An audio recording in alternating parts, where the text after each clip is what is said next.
बात ऑस्ट्रेलिया की करें तो जीटीई बहुत ही खास टॉपिक और बहुत बड़ा सवाल रहता है स्टूडेंट्स में, क्योंकि हम जितनी भी वीडियोस लेकर आते हैं उसमें जीटीई को लेकर बहुत सारे कमेंट्स आते हैं कि बहुत टाइम हो गया, जीटीई क्लियर नहीं हो रही। पर आज हम आपको जो बात करने जा रहे हैं, जो बताना चाह रहे हैं इस वीडियो के ज़रिए कि ऑस्ट्रेलिया जीटीई एक हफ्ते में क्लियर हो सकती है। कैसे, पूरा प्रोसेस आपको ज़रूर समझाएंगे। स्वागत है आपका, मैं हूँ हरजोत कौर और ऑस्ट्रेलिया स्टडी वीज़ा और जीटीई प्रोसेस को लेकर पूरी जानकारी आपके साथ शेयर करेंगे। नेविगेटर्स ओवरसीज से visa expert Mrs Veena Goyal ma'am हमारे साथ हैं। बहुत बहुत स्वागत है मैम, नमस्कार। नमस्कार। तो मैम, जीटीई जैसे कि मैंने शुरुआत में बात की है, अपने आप में एक बड़ा सवाल स्टूडेंट्स के मन में ज़रूर रहता है कि जीटीई क्लियर होने में आखिर टाइम क्यों ज़्यादा लगता है। और आप जैसे कह रहे हैं कि नेविगेटर्स ओवरसीज़ से जीटीई एक हफ्ते में आप क्लियर करवा सकते हैं, ये कैसा प्रोसेस है? कैसे आप एक हफ्ते में जीटीई क्लियर करवाते हैं?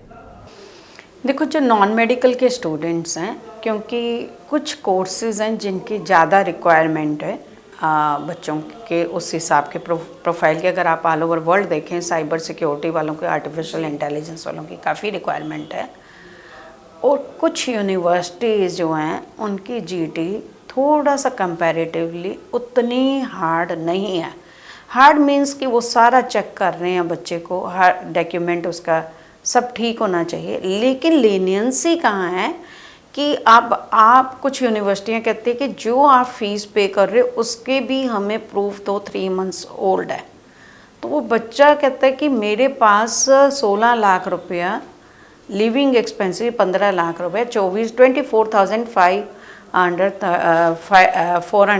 कितना है, सॉरी, तो ये 24,550 है शायद।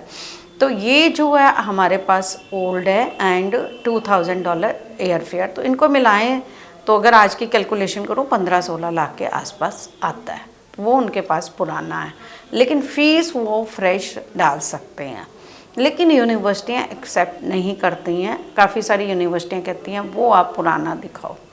तो यहाँ कुछ लीनियंसी ये आ जाती है कि बच्चा 1 ईयर की फ़ीस अपनी दिखा दे जो उसके अकाउंट में है, और लिविंग एक्सपेंसेस पुराने हैं क्योंकि यूनिवर्सिटी में फ़ीस चली गई, कंफर्मेशन ऑफ एनरोलमेंट यूनिवर्सिटी से आनी, लेकिन फ़ीस पे करने से पहले जीटी अप्रूव कराना है।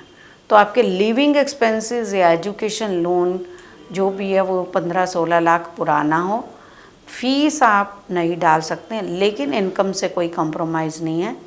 आपके पेरेंट्स की इनकम 10 से 12 लाख मिनिमम हम देखते हैं। और अगर एक स्पॉन्सर ऐड करना है तो वो दादा या नाना कोई भी आपका हो सकता है, तो 5-7 लाख का आप वो ऐड कर सकते हो। तो आपकी इनकम अच्छी हो जाती है, 15 लाख के अराउंड अगर इनकम हो जाती है और बेटर हो जाता है। तो लेकिन परसेंटेज आपकी 60% मेन 4 सब्जेक्ट्स में, जीटी में आपका एकेडमिक भी आएगा, आपके फाइनेंशियल्स भी आएंगे, आपका आइल्स स्कोर भी आएगा। उन सबको मिला के आपकी एक जेन्युइन एंट्री होती है, जेन्युइन टेम्परेरी एंट्री जीटी जिसको बोला जाता है। अब आपके 60% नॉन मेडिकल के स्टूडेंट के जो है होना चाहिए बेस्ट 4 में, आइल्स 6.5 नॉट लेस देन 6। फंडिंग मैंने आपको बता ही दी है कि 1 ईयर का आपका जो है फीस वो चाहे आपकी अभी जमा हुई हो, डजेंट मैटर, लेकिन लिविंग एक्सपेंसेस आपके ओल्ड होने चाहिए या एजुकेशन लोन के थ्रू आप कर सकते हो। तो ये मिला के कंप्लीट जीटी प्रोसेस हो गया, वो हम आपका क्लियर करवा देते हैं। और आपका जब क्लियर हो जाता है फिर आपको यूनिवर्सिटी फ़ीस पे करने के लिए बोलती है। फ़ीस पे करने के बाद आपके पास सीओई आती है, कन्फर्मेशन ऑफ एनरोलमेंट। उसके बाद आप एम्बेसी में अपनी फ़ाइल लॉन्च कर सकते हैं। फ़ाइल लॉन्च करने के बाद आजकल वीज़ा रिज़ल्ट जल्दी आ रहा है और ये जी ठीक है। तो मैम, यहाँ पर एक सवाल मैं ये ज़रूर करना चाहूँगी, जिन स्टूडेंट्स के अक्सर ये सवाल रहते हैं कि बहुत टाइम हो गया जीटी क्लियर नहीं हो रही, आखिर वो जीटी डिले में क्या क्या खास तौर पर रीज़न्स रहते हैं? जैसे मैंने आपको बताया कि यूनिवर्सिटीज़ कहती हैं कि आपने जो फ़ीस जमा करनी उसका भी वो कहाँ से आया। और आजकल तो वो 1 ईयर का भी अगर आपने पुराने फंड्स दिखाए हैं, 1 साल पहले का भी सोर्स मांग रही हैं कुछ यूनिवर्सिटियाँ। तो वो डिले बहुत चल रहा है उस कारण जीटी में, या स्टूडेंट जो पेरेंट्स हैं उनकी इनकम कम है, या कई सारी यूनिवर्सिटियाँ बुटीक की इनकम नहीं एक्सेप्ट कर रही हैं।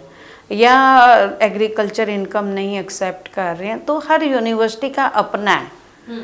अगर मान लीजिए एग्रीकल्चर अब एज ए कंसल्टेंट हमें पता होना चाहिए कौन सी यूनिवर्सिटी क्या एक्सेप्ट कर रही है।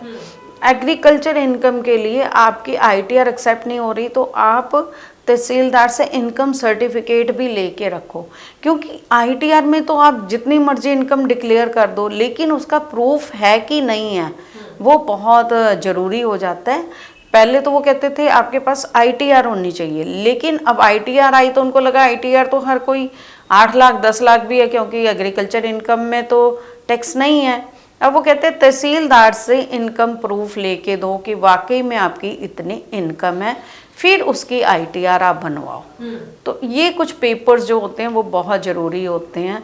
पहले खाली MSME का वो अगर किसी की इंडस्ट्री दिखाई है एक्सेप्ट कर लेते थे, अब उसके साथ GST नंबर भी मांग लेते हैं। तो university to university GT depend करती है, तो वो एज ए कंसल्टेंट हमें पता होना चाहिए कि कौन सी यूनिवर्सिटी में GT निकल सकती है, किस में GT ज़्यादा टफ है। जी बिल्कुल। अब कई बार क्या होता है कि GT ज़्यादा टफ होने से वो क्लियर होते होते बच्चे का गैप क्रिएट हो जाता है, और 1 ईयर से ज़्यादा गैप ऑस्ट्रेलिया लेते ही नहीं है, फिर उसके बाद वो अप्लाई ही नहीं कर पाता है। जी बिल्कुल, वही मैं ज़रूर इसीलिए कहना चाहती हूँ सभी स्टूडेंट्स से कि एक्सपर्ट सलाह बहुत ही ज़्यादा ज़रूरी रहती है, ख़ासतौर पर जब हम ऑस्ट्रेलिया की बात करते हैं। थोड़ा सा डिले तो उसके बाद आप अप्लाई ही नहीं कर सकते, आप सभी जानते हैं। तो अच्छी और माहिर सलाह चाहिए तो ज़रूर जो नंबर डिस्प्ले है इस पर कॉल करके भी आप ज़रूर नेविगेटर्स ओवरसीज़ की टीम से जुड़ सकते हैं। मैम को मिलना चाहते हैं तो आप ज़रूर नेविगेटर्स ओवरसीज़ के ऑफिस विज़िट करें, अपने डॉक्यूमेंट्स भी अपने साथ ज़रूर लेकर आएँ ताकि असेसमेंट की जाए, सही ऑप्शंस और सही प्रोसेस आपको गाइड किया जा सके। बहुत बहुत थैंक्स मैम, आज आपने GT को लेकर काफ़ी सारे पॉइंट्स जो है स्टूडेंट्स को क्लियर किए हैं। आगे भी इसी तरह से हम और इन्फॉर्मेटिव वीडियोस लेकर आते रहेंगे। फिलहाल के लिए हमें दीजिए इजाज़त। Thank you so much. Thank you.